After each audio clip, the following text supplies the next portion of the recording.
വേണം. Divorce petition കൊടുത്തു കഴിഞ്ഞല്ലോ. മിക്കവാറും 6 മാസത്തിനുള്ളിൽ ഡിവോഴ്സ് കിട്ടും. ഞാനൊരു കാര്യം ചോദിച്ചോട്ടെ? എന്താ എന്താ സിദ്ധു? എനിക്കറിയാത്ത എന്തെങ്കിലും രഹസ്യങ്ങൾ ദേവിക്ക് അറിയാമോ? എനിക്കറിയാം, പലതും അറിയാം. അതൊന്നും പക്ഷേ തെളിവിന്റെ അടിസ്ഥാനത്തിലുള്ളതല്ല. എന്റെ തോന്നലുകള്, ഊഹങ്ങള്, മനസ്സിൽ തോന്നിയ ചില സാധ്യതകൾ. പ്രേമിച്ച് ഈ അവസ്ഥയിലാവാൻ കാരണം ചന്ദ്രയ. സ്വർണം മോഷ്ടിച്ചതും അവള് തന്നെയാ. പക്ഷെ എങ്ങനെ? അതാ എത്ര ആലോചിച്ചിട്ടും എനിക്ക് മനസ്സിലാവാത്തത്. എന്തുകൊണ്ടായിരിക്കും സിദ്ധു പ്രേമിച്ച് അവളെ ശത്രുവായിട്ട് കാണുന്നത്? പ്രേമിച്ചിയുടെ ഉപബോധ മനസ്സിൽ അവളുടെ മുഖം പതിഞ്ഞു കിടക്കുന്നുണ്ടല്ലേ? പ്രേമിച്ചയ്ക്കിപ്പം ഒന്നും ഓർമ്മയില്ല. എന്നാലും എന്തൊക്കെയോ ചില സംഭവങ്ങളുടെ ദൃശ്യങ്ങൾ മനസ്സിൽ കിടപ്പുണ്ട്. ആ ദൃശ്യങ്ങള് ചന്ദ്രയ്ക്കെതിരാ. അതുകൊണ്ടാ അവളോട് ഇത്ര ദേഷ്യം. അതൊക്കെ വച്ചാ ഞാൻ ഈ പറയുന്ന അവൾ അങ്ങനെ വിട്ട് കളയരുതെന്ന്. ഡിവോഴ്സ് കിട്ടിയാൽ ആ നിമിഷം അവള് പോവും. അതിന് സമ്മതിക്കരുത് സിദ്ധു. പിന്നെ വിഷ്ണു, അവനും ചന്ദ്രയും തമ്മിലുള്ള അടുപ്പത്തിന് മറ്റെന്തൊക്കെയോ മാനങ്ങളുണ്ടെന്ന് ഞാൻ വിശ്വസിക്കുന്നുണ്ട്. ഒരു പക്ഷേ ചന്ദ്രയുടെ കാമുകനോ അല്ലെങ്കിൽ ഭർത്താവ് തന്നെയോ ആയിരിക്കാം. കാമുകനായിരിക്കുമെന്ന് എനിക്ക് തോന്നിയിട്ടുണ്ട്. പക്ഷെ ഭർത്താവൊന്നും ആയിരിക്കത്തില്ല. ആയിരുന്നെങ്കിൽ അവൾ ഒരിക്കലും എന്നെ വിവാഹം കഴിക്കാൻ തയ്യാറാവില്ലല്ലോ. അതാ അവിടെയാ നമുക്കൊക്കെ പിഴയ്ക്കുന്നത്. മനുഷ്യരൊന്നും നമ്മൾ വിചാരിക്കുന്ന പോലെ അല്ല സിദ്ധു. നമ്മൾ ഊഹിക്കുന്നതിനും അപ്പുറത്താണ് അവരിൽ പലരും. ഞാൻ പറഞ്ഞത് മുഴുവനും ശരിയാണെന്നുള്ള അഭിപ്രായമൊന്നും എനിക്കില്ല. പക്ഷെ ശരിയാവാനാണ് സാധ്യത. എന്റെ ഇങ്ങനെയുള്ള തോന്നലുകളൊന്നും ഇതുവരെ തെറ്റിയ ചരിത്രമില്ല. അതുകൊണ്ട് തന്നെ ഇതും തെറ്റില്ല.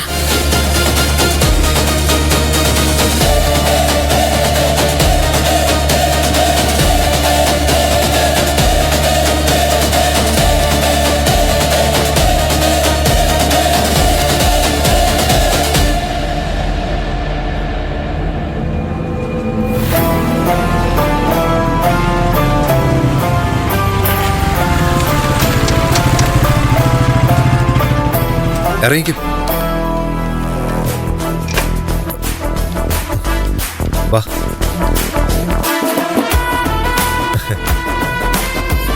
ഇതാണ് വീട്. ദുർമരണം നടന്ന വീടെന്ന് പറയടോ? അതെ, ദുർമരണം നടന്ന വീട്. ഇവിടെയുള്ള മറ്റുള്ളവർക്ക് ഇതിലൊന്നും വലിയ വിശ്വാസമില്ല. ഇതൊക്കെ അന്ധവിശ്വാസമാണെന്ന് അവര് പറയുന്നു. അതാ അവരാരും ഇല്ലാത്ത സമയത്ത് പണിക്കരോട് വരാൻ പറഞ്ഞു. അത് പിടിക്കണോ?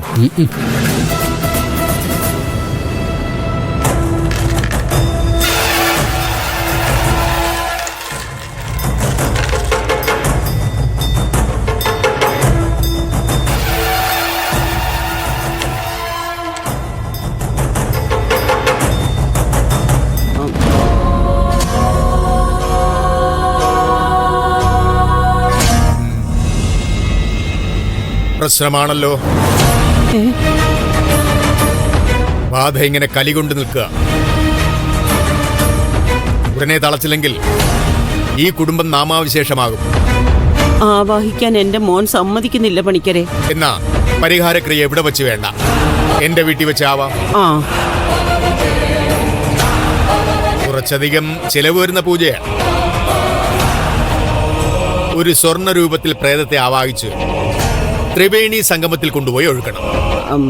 അല്ല പണിക്കരെ, പൂജ നടക്കുമ്പോ ഞങ്ങളിൽ ആരെങ്കിലും അവിടെ വേണ്ടേ? അതിപ്പോ ഇയാളുണ്ടല്ലോ, ഇയാളായാലും മതി. പ്രേതത്തെ ആവാഹിക്കുകയാണല്ലോ. ഇവിടെയുള്ള പ്രേതം എന്റെ ആവാഹന ശക്തിയിൽപ്പെട്ട് ഞാൻ പൂജ നടത്തുന്ന സ്ഥലത്തെത്തും. ഉം. ദ്രവ്യം തയ്യാറാണെങ്കിൽ പറയൂ, ഉടനെ ചെയ്യാം. ഓ, ഓ. 3 ദിവസത്തിനുള്ളിൽ കർമ്മം ചെയ്യണമെന്നാണ് പ്രശ്നത്തിൽ കാണുന്നത്. അത് നോട്ടമിട്ടിരിക്കുന്നത് മുത്തശ്ശിയാണ്. അയ്യോ. അത് തടയണമെങ്കിൽ പൂജ നടന്നിരിക്കണം, ഉം. ഇല്ലെങ്കിൽ ആപത്താ. അയ്യോ. ഉം. തയ്യാറാണെങ്കിൽ പണം തന്നുള്ളൂ. ആ. മുത്തശ്ശി ഒരു മിനിറ്റ്.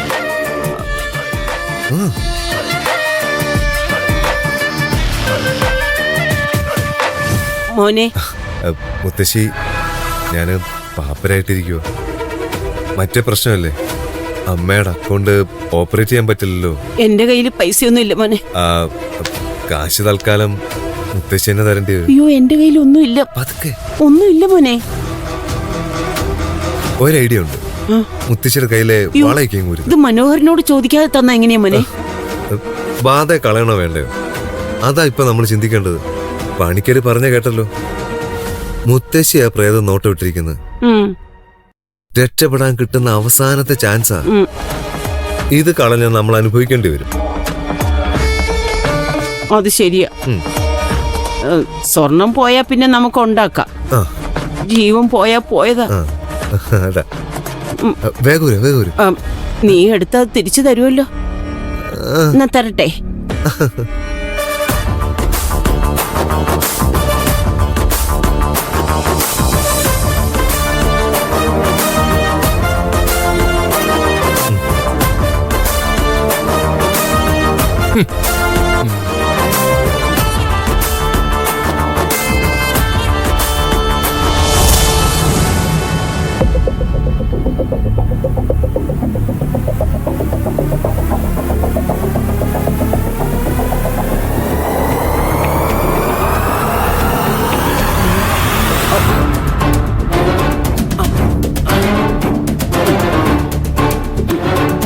എനിക്ക് കുടിക്കാൻ കുറച്ച് വെള്ളം എടുത്തേ.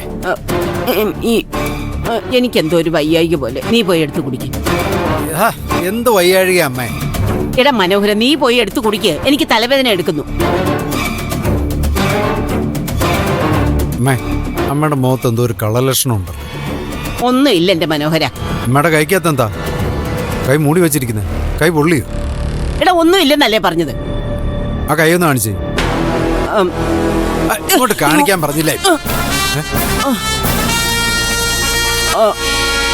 അമ്മയുടെ കയ്യിലെ വളയെന്ത് ചെയ്യും? കയ്യങ്ങ് ഭയങ്കര ചൊറിച്ചില്ല. ഞാനത് ഊരി വെച്ചേക്കുവാ. എവിടെ ഊരി വെച്ച്? അലമാരിക്കകത്ത്. ഇങ്ങോട്ട് എടുത്തോണ്ട് വന്നേ, എനിക്കൊന്ന് കാണണം.